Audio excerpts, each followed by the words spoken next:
detrás de muchos hechos históricos.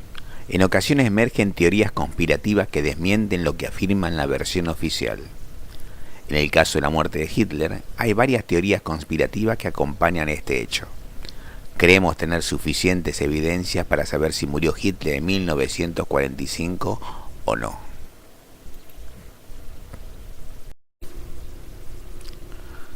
Te recuerdo que salió hace poco la revista de la historia como nunca la viste. El primer número es gratis. Puedes solicitarlo escribiendo a la historia como nunca la vistes @yahoo.com. El archivo que recibirás es en formato PDF. No te la pierdas.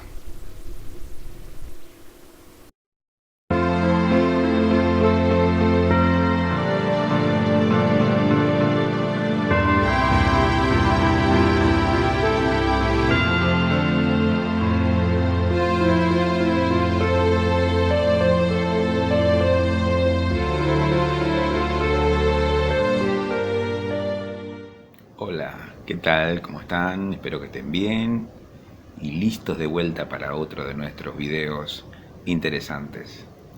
Hoy volvemos a nuestros viejos enigmas, mejor dicho, antiguos, grandes enigmas históricos. Y en este capítulo tiene que ver con la Segunda Guerra Mundial y con una, digamos, teoría conspirativa que en las últimas décadas ha tomado mucha fuerza, y es que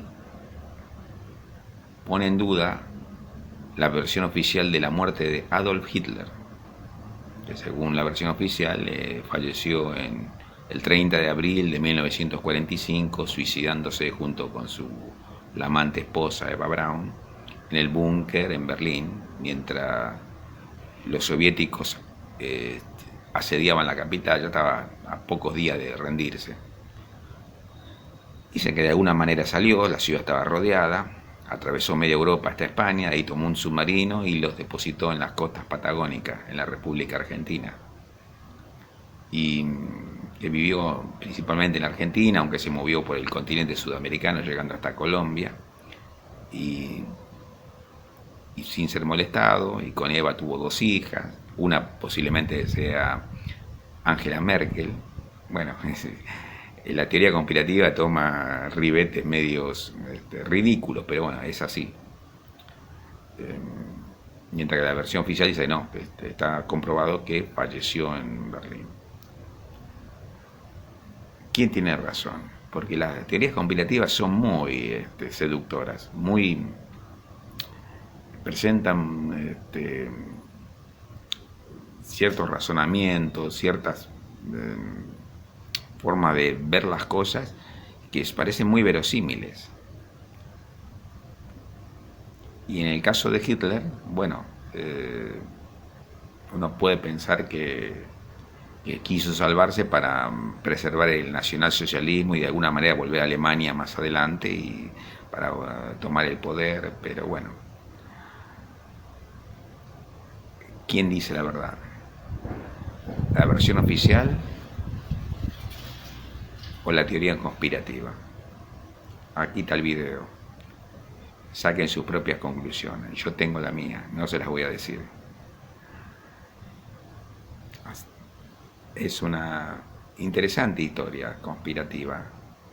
Interesante como la versión oficial empieza a encontrar pruebas.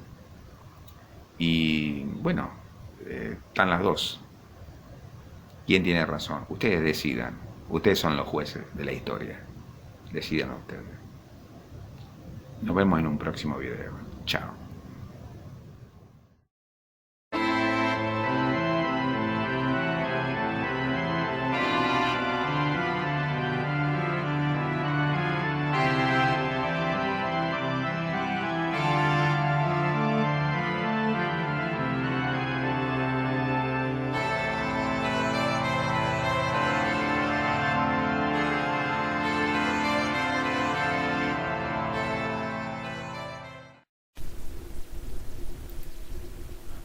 ¿Escapó Hitler del Berlín asediado en 1945? Conozcamos lo que sucedió en esa ciudad hasta el fatídico 30 de abril en que se suicidó, supuestamente. Últimos días de Hitler. A principios de 1945, Alemania estaba al borde del colapso militar total. El gobierno general de los territorios polacos ocupados había caído ante el avance del Ejército Rojo, que se estaba preparando para cruzar el río Oder entre Kruszyn y Frankfurt, con el objetivo de capturar Berlín, a 82 kilómetros al oeste. Las fuerzas alemanas habían perdido recientemente ante los aliados en la ofensiva de las Ardenas, con las que las fuerzas británicas y canadienses cruzaron el Rin hacia el corazón industrial alemán del Ruhr. Las fuerzas estadounidenses del sur habían capturado Lorena y avanzaban hacia Maguncia, Mannheim y el Rin.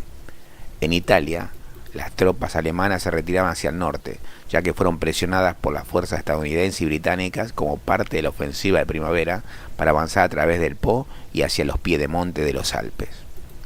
Para los líderes nazis era claro que la batalla de Berlín sería la ofensiva final de la guerra en Europa. Unos 325.000 soldados del grupo de ejércitos B fueron rodeados y capturados el 18 de abril, lo que dejó el paso abierto para que los estadounidenses llegaran a Berlín. Para el 11 de abril, los estadounidenses habían cruzado el Elba, a 100 kilómetros al oeste de la ciudad.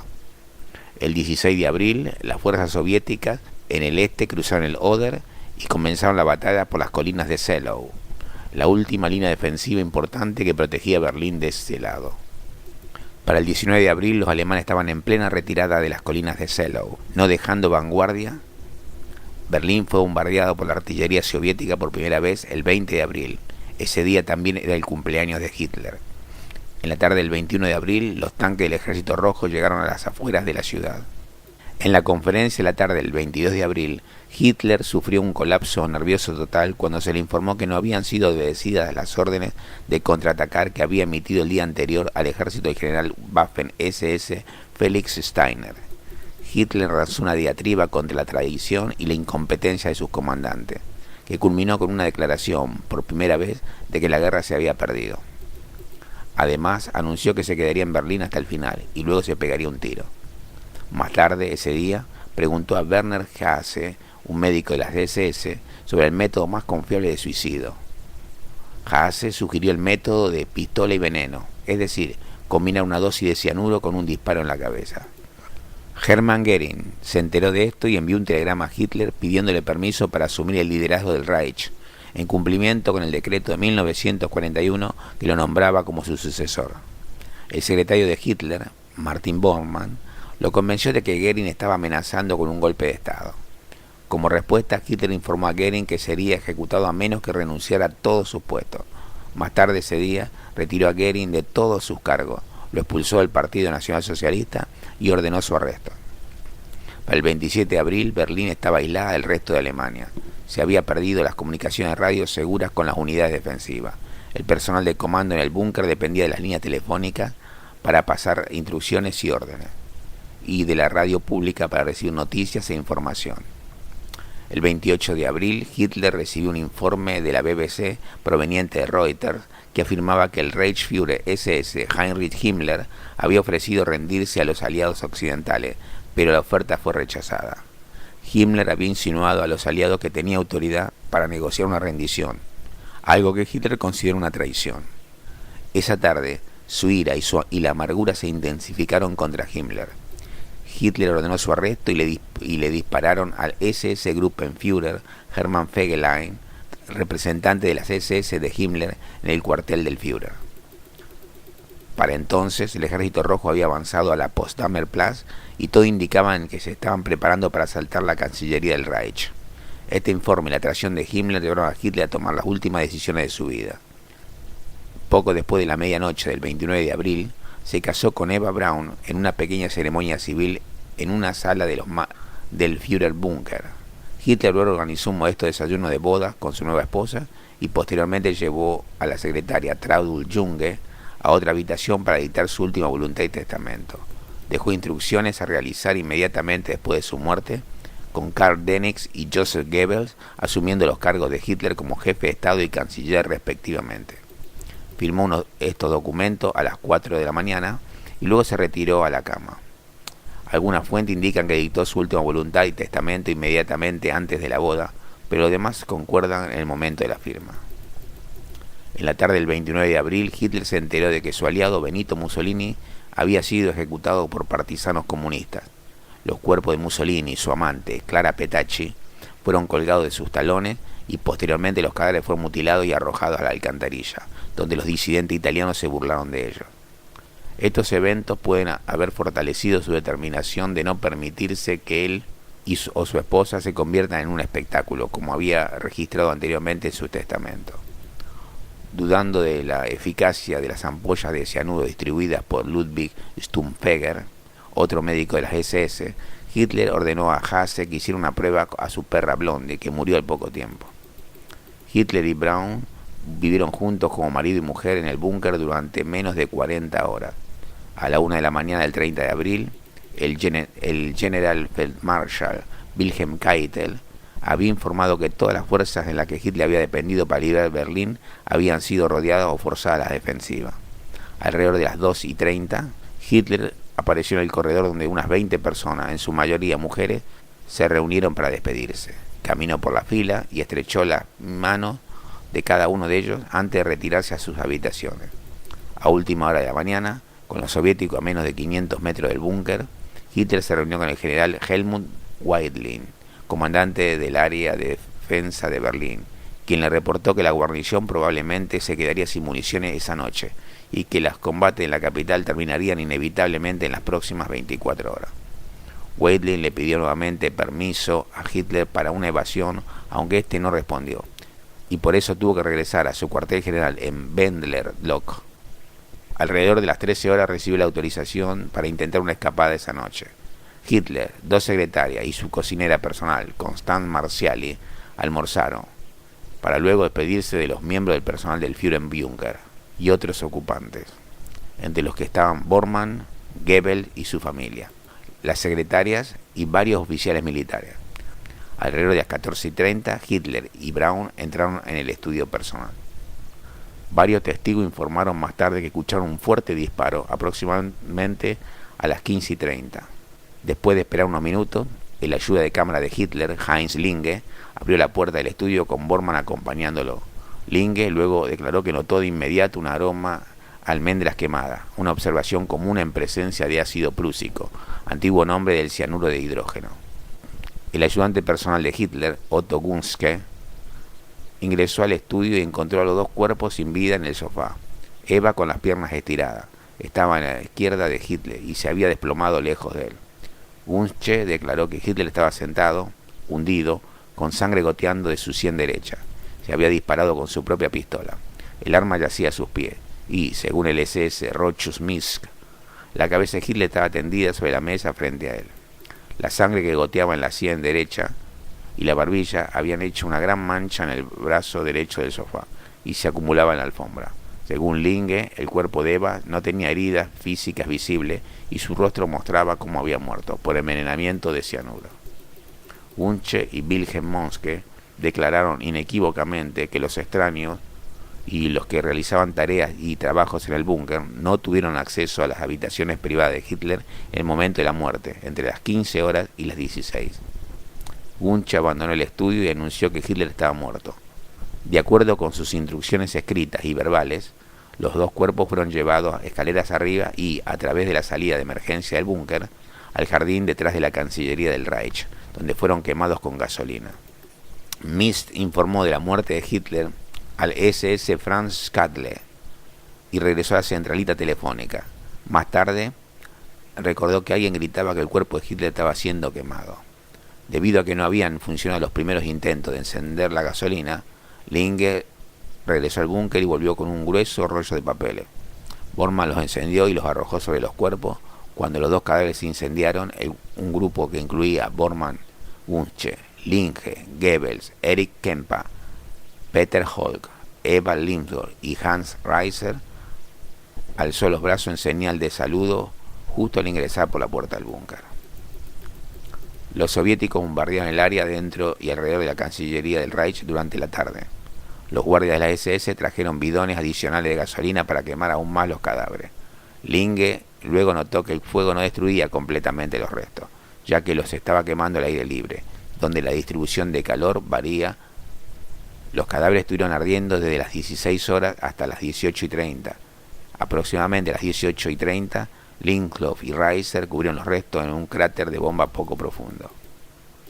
El primer indicio al mundo exterior de que Hitler había muerto vino de los propios alemanes. El 1 de mayo, la emisora de radio Nordwesterdeutscher Rundfunksender Hamburg interrumpió su programa normal para anunciar su muerte esa tarde y presentó a su sucesor, el presidente Karl Dönitz, quien pidió al pueblo alemán que llorara a su Führer, fallecido, según él, como un héroe en defensa de la capital del Reich. Con la esperanza de salvar al ejército y la nación mediante la negociación de una capitulación parcial ante los británicos y los estadounidenses, Dönitz autorizó una retirada del combate en el oeste. Su táctica fue algo exitosa. Permitió que alrededor de 1.8 millones de soldados alemanes evitaran la captura por los soviéticos, pero tuvo un alto costo por el derramamiento de sangre, ya que las tropas continuaron luchando hasta el 8 de mayo. El general Hans Krebs se reunió con el soviético Vasily Chuikov antes de las 4 de la mañana del 1 de mayo para darle la noticia de la muerte de Hitler, mientras intentaba negociar un alto de fuego y abrir negociaciones de paz. Stalin fue informado del suicidio de Hitler alrededor de las 4 o 5 horas, hora central europea, 13 horas después del evento. Exigió la rendición incondicional, que Krebs no estaba autorizado a dar. Demandó la confirmación de que Hitler estaba muerto y ordenó a la unidad Smerch del Ejército Rojo que encontrara el cadáver. En la madrugada del 2 de mayo, los soviéticos capturaron la Cancillería del Reich. Dentro del Führerbunker, Krebs y el general Wilhelm Burgdorf se suicidaron con un disparo en la cabeza. El 4 de mayo, Iván Klimenko, comandante del Smerch, descubrió gracias a un subordinado los restos carbonizados de Hitler, Braun y 2 perros, ya que eran Blondie y su descendencia, Wolf. En un cráter de bomba fueron exhumados al día siguiente y entregados en secreto a la sección de contraespionaje Smerch del Tercer Ejército de Asalto en Buch. Stalin mostró escepticismo de que Hitler estuviera muerto y restringió la divulgación de información al público. El 11 de mayo, parte de la mandíbula inferior con trabajo dental fue identificada como la de Hitler. La asistente de su dentista, Hugo Blaschke, Kate Hausermann, y el tecnólogo dental Fritz Etzmann confirmaron la identidad de los restos dentales de la pareja. Los detalles de la autopsia soviética se hicieron públicos en 1968 y odontólogos forenses de la Universidad de California en Los Ángeles los utilizaron para confirmar la identidad de los restos en 1972. La escritora Elena Retskaya, quien fuera intérprete asesora del Smerch en Berlín en 1945, también testimonió en sus memorias autobiográficas, denominada Memorias de un intérprete en tiempos de guerra, lo anteriormente indicado. Hitler se había suicidado y su reconocimiento fue solo por comparación de los testimonios del asistente dental Kate Hausermann y los restos de las mandíbulas del líder nazi. El gobierno estalinista le había prohibido cualquier divulgación, ya que deseaba que la duda sobre la muerte de Hitler fuera de provecho político. A principios de junio de 1945, los cuerpos de Hitler, Braun, Joseph, Magda Goebbels y 6 niños, Kreba, Blondie y su otro perro, fueron trasladados de Buch a Finow, donde el guardia de las SS que enterró a Hitler volvió a identificar sus restos. Los cuerpos fueron enterrados de nuevo en un bosque de Brandeburgo el 3 de junio y finalmente exhumados y trasladados a las nuevas instalaciones de la unidad Smerch en Magdeburgo, donde fueron enterrados en 5 cajas de madera. El 21 de febrero de 1946. Para 1970 la instalación estaba bajo el control de la KGB y se tenía programado cederla a Alemania Oriental.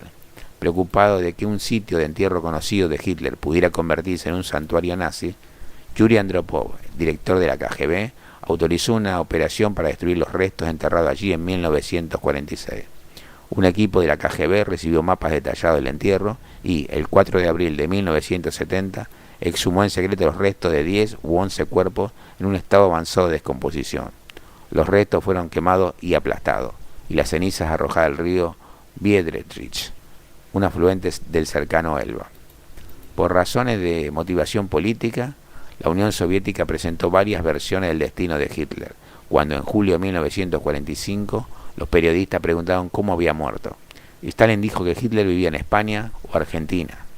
En noviembre de 1945, Dick White, jefe de contrainteligencia en el sector británico de Berlín, hizo que su agente, Hugh Trevor Roper, investigara el asunto para contrarrestar las afirmaciones soviéticas. Su informe fue publicado en 1947 como Los últimos días de Hitler.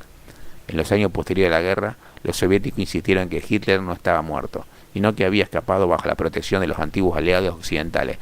El 30 de mayo de 1946, agentes de MVD recuperaron 2 fragmentos de una calavera del cráter donde Hitler fue enterrado. El hueso parietal izquierdo tenía daños de arma de fuego. Esta pieza permaneció sin catalogar hasta 1975 y fue redescubierta en los archivos estatales de Rusia en 1993. En 2009 se realizaron pruebas forenses y de ADN en una pequeña pieza separada del fragmento del cráneo, que los funcionarios soviéticos habían creído durante mucho tiempo que era de Hitler. Los exámenes de investigadores estadounidenses revelaron que en realidad pertenecía a una mujer, y la inspección de las suturas del cráneo estableció que tenía alrededor de 40 años. Entre los finales de la década de 1940 y 1950, el FBI y la CIA documentaron muchas pistas posibles de que Hitler podía estar vivo, sin prestarle relevancia. Los documentos fueron desclasificados bajo la Ley de Divulgación de Crímenes de Guerra nazi en 1998 y comenzaron a publicarse en línea a principios de la década de 2010.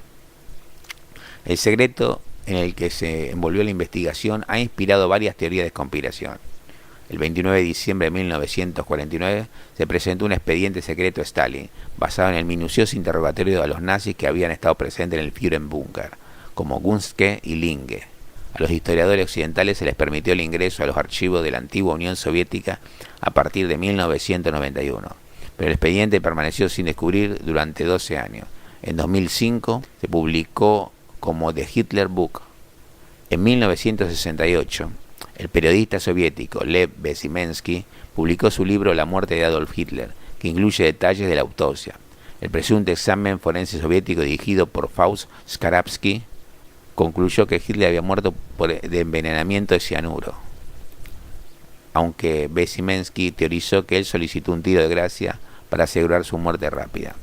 2 años después, Bezimensky admitió que su trabajo tenía mentiras deliberadas como la forma de la muerte.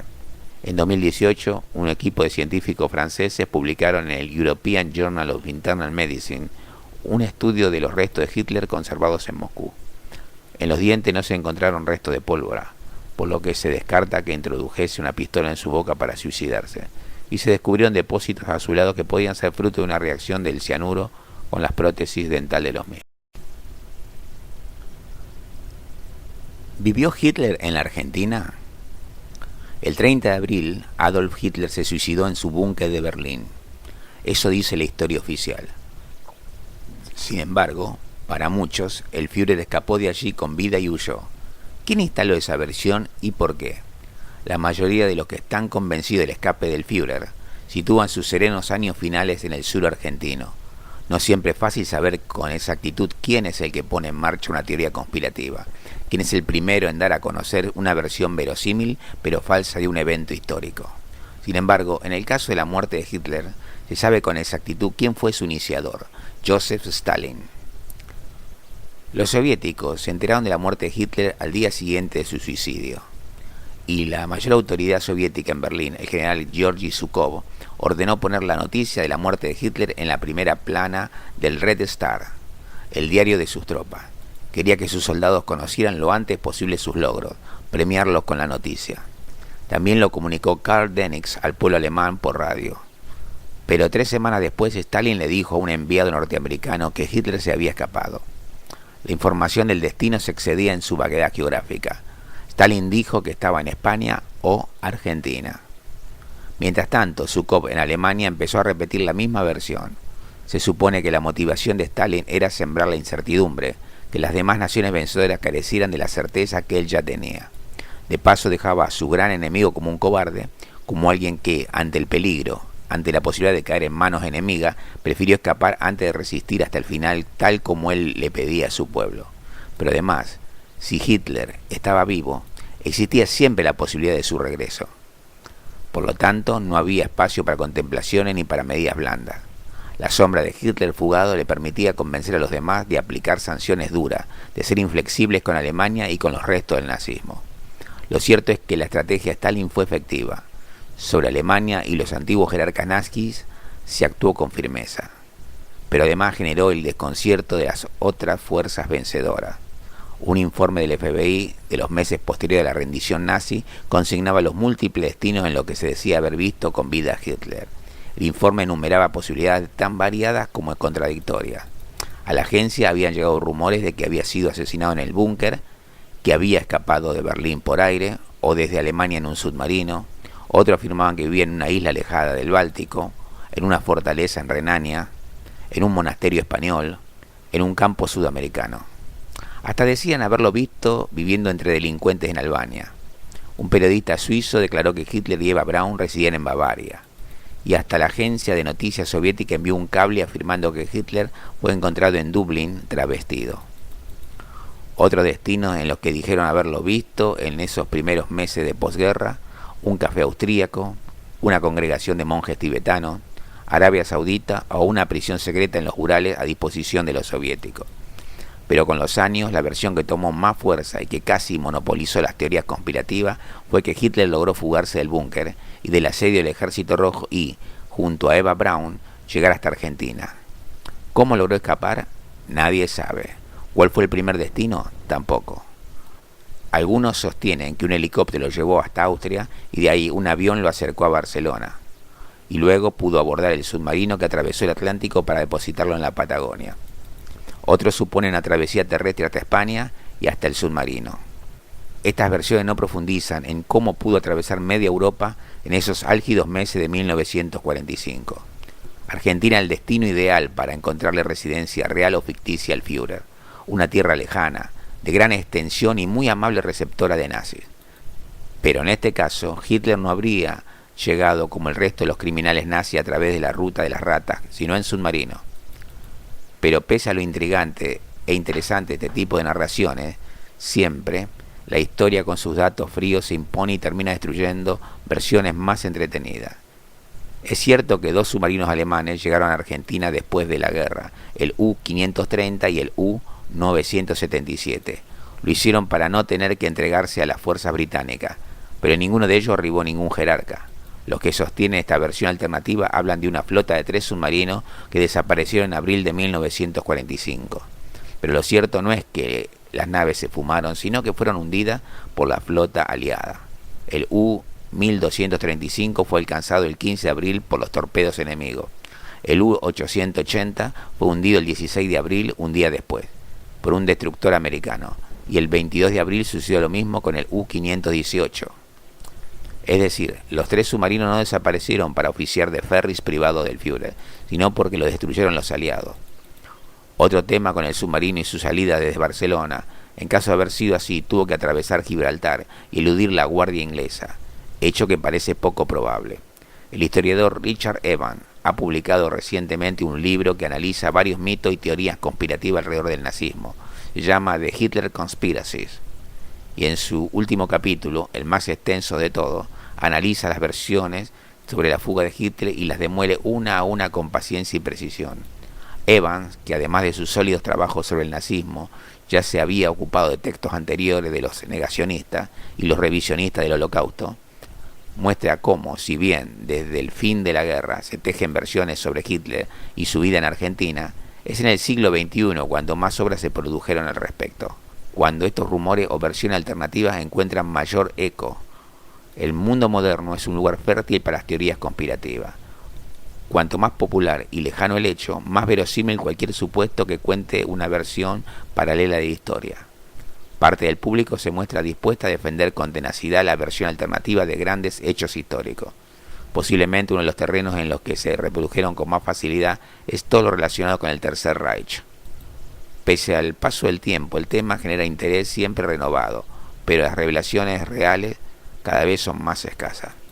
Los argumentos que sostienen los que niegan el suicidio de Hitler en el búnker son similares y trabajan sobre los mismos resquicios. Eisenhower y Stalin en algún momento expresaron sus dudas. Nadie presenció el suicidio. Hubo informes del FBI con las versiones múltiples. Existirían grandes extensiones de tierra en la Patagonia que eran propiedad de nazis. Argentina acogió a muchos nazis. Algunos testigos vieron a Hitler anciano reposar en Argentina.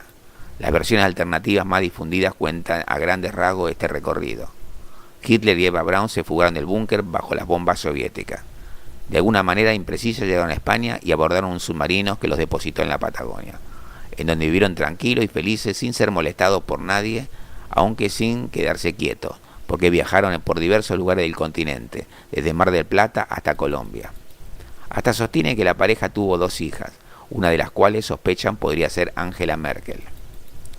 Hasta hace unas décadas, el escape y el establecimiento de Hitler tenía mucho que ver con el accionar de Martin Bormann, pero la influencia de Bormann se fue difuminando desde que se comprobó fehacientemente que nunca salió de Berlín, que murió en mayo de 1945. Bormann sirve como ejemplo para otro aspecto más. Los cazadores de nazis como Simón Wiesenthal al frente lo buscaron en Argentina hasta comienzos de los años 70 sin estar convencidos de su muerte. A la mayoría de los jerarcas nazis que lograron escapar los persiguieron sin descanso, los rastrearon por cada rincón del mundo, dando con varios de ellos. Sin embargo, ni Wiesenthal ni el matrimonio Klasfeld ni ninguna otra organización que persiguió a nazis fugados buscó nunca seriamente a Hitler, ni en Argentina ni en ningún otro sitio. Son varios los que dicen haberlo visto a la pareja de Hitler y Eva Braun, pero la mayoría de los que se citan a estos testigos lo hacen reservando su identidad o revelando su testimonio recién una vez que ellos murieron.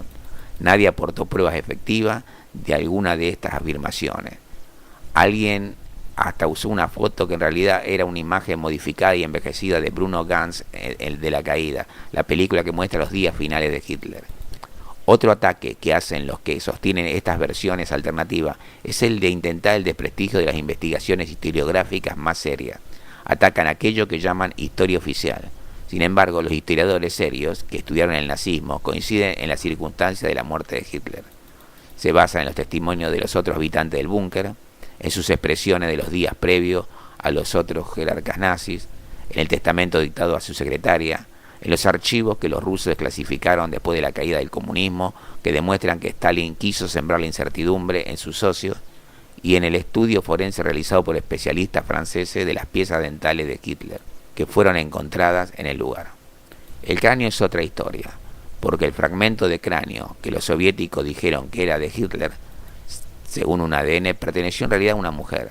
Uno de los puntos flojos de los que se sostiene que Hitler escapó es el estado de salud del Führer. Para esa época, unánimemente los testigos hablan de un decaimiento evidente y de señales claras de un Parkinson que avanzaba con celeridad. Difícil imaginar una gran sobrevida y en buenas condiciones de salud a ese ser ya alineado, enfermo y frágil.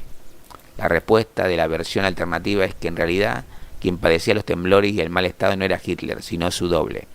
Lo extraño es que no lo hayan notado ninguno de sus colaboradores más cercanos, aquellos que estuvieron dispuestos a dar la vida y acompañarlo hasta el final, aun aquellos que mataron a sus hijos antes de suicidarse ellos, como el matrimonio Goebbels. No importa quién haya ayudado a Hitler. Algunos sostienen que Alan Dulles, el director de la CIA, fue el que le pidió a Perón que lo cobije. Otros cargan toda la cuenta de la organización Odessa y su omnipresencia. A ninguno le parece extraño que tanta gente conociera un secreto de estas dimensiones y todos hayan guardado silencio, o que ninguno de estos criminales nazis que vivieron en Argentina lo hayan contactado o hubieran hablado de la estadía de Hitler en Argentina, o que el plan para alojarlo no solo suponía que lo conociera Perón, sino muchísima más gente, o que las supuestas hijas no hubieran aparecido nunca más. Muchos de los que publican estos trabajos, que generan un interés evidente y que suelen tener una interesante repercusión, cuentan en su trayectoria con trabajos negacionistas o son especialistas en teorías conspirativas.